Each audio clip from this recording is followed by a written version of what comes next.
우리는 지금 불안장애 치유에 대해서 살펴보고 있습니다. 불안장애에는 여러 종류가 있습니다. 범불안장애, 공황장애, 공포증, 강박장애, 외상후, 스트레스 증후군 등이 있습니다. 공황장애라는 말은 영어로 패닉 상태라는 말을 많이 사용하고 있습니다. 위험한 상황에 빠졌을 때 생명을 보호하기 위해서 반사적으로 작동되는 공포 반응입니다. 공황 발작은 인구 절반이 일생 중 한 번 정도는 겪는다고 합니다. 그런데 한 번으로 그치는 것이 아니라 그럴 상황이 없는데도 발작이라는 신체적 반응이 반복되거나 지속적으로 나타나면 공황장애라고 합니다. 공포증은 비현실적으로 특정 상황이나 물체를 두려워하는 것입니다. 대인 공포증은 대중 앞에 서는 것을 지나치게 두려워하는 불안장애입니다. 범불안장애는 위험이 없는데도 비정상적으로 매사 걱정하며 두려워하는 불안장애입니다. 외상후 스트레스 장애는 기억하고 싶지 않은 끔찍한 사고를 경험하고 나서 당시 상황과 현장이 계속 떠오르는 불안장애입니다. 그렇다면 이런 불안장애를 어떻게 치유할 수 있을까요? 지난 시간에 먼저 살펴본 것은 하나님에 대한 절대적인 믿음을 가지고 하나님께 소망을 두어야 한다라고 말씀드렸습니다. 두 번째는 우리는 하나님을 믿고 잘못된 생각과 행동을 고쳐야 합니다. 일반적으로 우리가 어떻게 불안장애를 치료받을 수 있을까요? 정신과 병원에서 치료하는 대표적인 방법은 두 가지라고 합니다. 첫째는 약물 치료입니다. 불안장애는 다양한 질병이 속해 있어 치료법이 원인에 따라 달라질 수 있다고 합니다. 그렇지만 일반적으로 정신과에서는 항우울제를 사용하며 필요에 따라 항불안제를 단기간 사용하여 치료한다고 합니다. 둘째는 인지행동 치료를 합니다. 인지치료는 정말 죽을 것 같은 느낌이 드는 비합리적 사고는 죽지 않는다는 합리적 사고로 바꾸어 주는 것입니다. 행동치료는 불안이 심한 상황에서 불안을 줄일 수 있는 대처 방법을 배우게 하는 것입니다. 호흡 훈련은 불안이 왔을 때 그 순간을 잘 넘길 수 있도록 평상시 불안을 줄이는 훈련을 시키는 것입니다. 심호흡과 복식 호흡을 시키는 것입니다. 점진적인 근육 이완법으로 몸의 근육을 여러 부분으로 나누고 차례대로 이완시키는 훈련입니다. 약물을 복용하게 하면서 점차 약물을 줄이고 호흡 훈련, 이완 훈련을 습관화시킵니다. 후기에는 치료 종료를 위하여 약물을 점진적으로 감소시키며 한 1년쯤 치료를 한다고 합니다. 이러한 치료 방법을 통해서 도움을 받을 수 있습니다. 그러나 우리는 신앙인이기 때문에 하나님의 치유 방법에 귀를 기울여야 합니다. 하나님은 성경에 어떤 약을 먹으라고 말씀하고 있지 않습니다. 이전 경험들에 의해 형성된 개인 고유의 왜곡된 생각 패턴인 인지와 행동 반응이 왜곡된 것을 교정해 줍니다.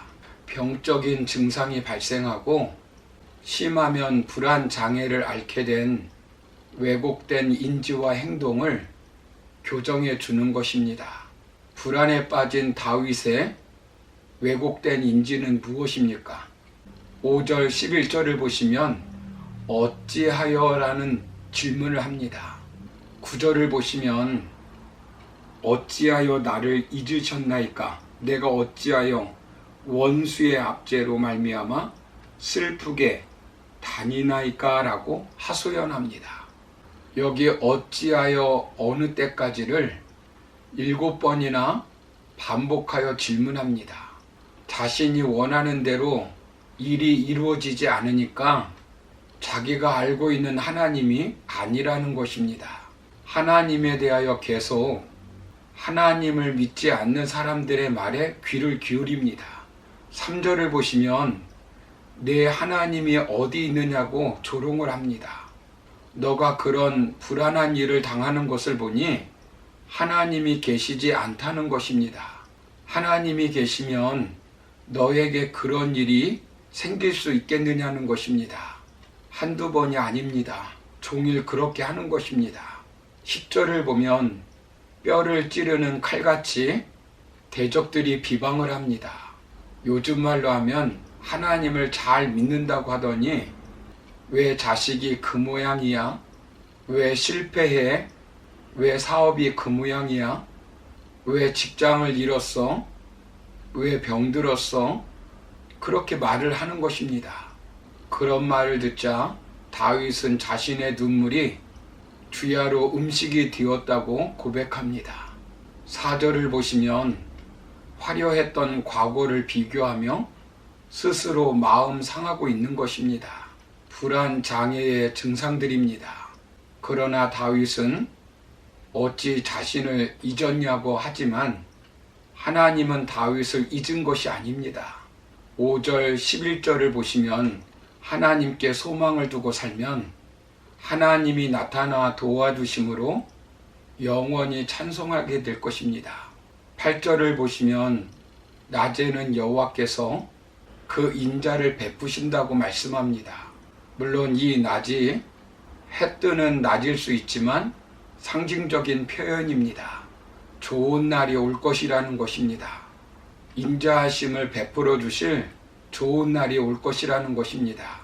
그러므로 밤 좋지 않은 밤에도 찬양하며 기도하겠다는 것입니다. 지금이 인생의 끝이 아닙니다.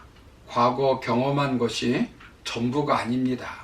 불안 장애에 있는 사람은 자신의 감옥에 갇히게 됩니다. 어떤 사건이 트라우마가 되어 그 상황과 그때에 갇혀 불안해하는 것입니다. 사건을 과대평가하고 자신을 과소평가합니다. 비행기 사고가 나면 나도 비행기를 타면 비행기 사고로 죽을 것이라고 단정하며 불안해하는 것입니다. 인지 왜곡을 가지게 되는 것입니다. 그러나 어떤 상황을 만나고 어떤 사건을 겪었다 해도 그것이 우리 인생의 전부가 아닙니다. 그것은 하나의 과정에 불과하고 아직 살 날이 남아 있습니다. 하나님은 우리에게 미래의 소망을 주시는 분이십니다. 합력하여 소원을 이루게 하시는 분이십니다. 우리가 어려움을 당하면 왜 이런 일이 나에게 임했을까? 왜 하필이면 나라는 말인가? 라고 질문하며 불안해합니다. 그러나 우리가 그 이유를 다 알고 얼마나 하는 것이 있겠습니까? 사랑하는 성도 여러분, 우리가 자동차에 대해서 얼마나 알고 자동차를 탑니까? 어떤 사람은 신앙도 다 이해하고 믿겠다고 하는 사람도 있습니다. 어떻게 다 이해하고 믿겠습니까? 믿으면 이해가 되는 것입니다. 신앙인의 삶이란 설명보다는 약속에 의지하는 삶입니다. 하나님의 약속을 확실히 믿고 살면 불안해하지 않습니다. 6절을 보시면 주를 기억하였다고 고백하는데 다윗은 지금 비록 쫓기는 신세이지만 그의 왕국이 영원하리라는 약속을 의지하는 것입니다. 비록 지금 내가 기대한 바대로 이루어지지 않지만 하나님은 신실하게 그 약속을 이루어 주실 것을 기대하고 확신하고 있는 것입니다. 그러므로 우리도 하나님께서 우리가 기대한 바대로 주시지 않는다고 불안해하지 말고 약속에 근거하여 소망하며 마치 그것이 이루어진 것처럼 살아감으로 불안에서 자유하며 이 땅에서 복된 삶을 살아가는 저와 여러분의 삶이 되기를 주님의 이름으로 축원합니다. 감사합니다.